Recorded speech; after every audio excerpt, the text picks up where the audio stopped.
dakteche ni en wach malit nikech adieri mana duk mana kaka nowacho last time manwan e studio kanyo.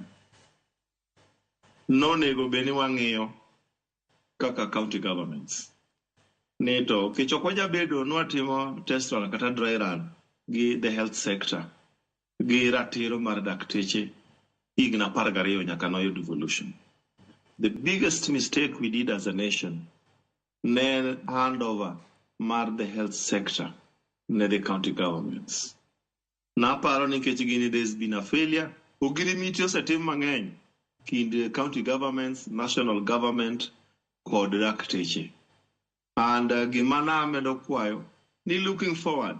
The only solution nikech Kenya ose manage the health sector since independence. Your Council of Governors obeyed piny mondo gidhi respective 47 counties mondo gichok consent gi sign signatures mag jopiny mondo gi initiate Article 187 mar cessation of functions of county government, in this case the health sector, mondo duoke ne national government, mondo national government to manage the health sector. Ma jopiny biro bedo gi mbi mar yudo teko mar timo tracking into failure ni wuok kanye. Nikech kaendi this blame game. The county government ema chudo. The national government is the employer. Koro kaendi nikech jogen blame game mawuok koni kod koni. So mana kaka notim Nairobi county government higi moko chien kacha. Nokaw functions ang'wen mag county government odwok ne national government. Mano inform the creation of NMS. Koro an mano kwayo na mondo yud solution.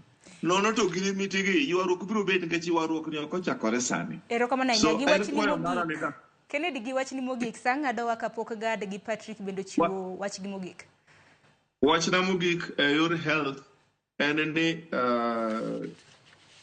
wach mar twak en give and take. Akwayo dakteche ni mondo nikech ang'eyo ni gihero tijigi kendo gihero konyo jo Kenya. Ji osenyore the spirit of give and take. Giyie mondo gidoge tich kaka ne gisechako winjore no mondo winjruok gi modong' achiel no within 60 days no, I believe and I pray this solution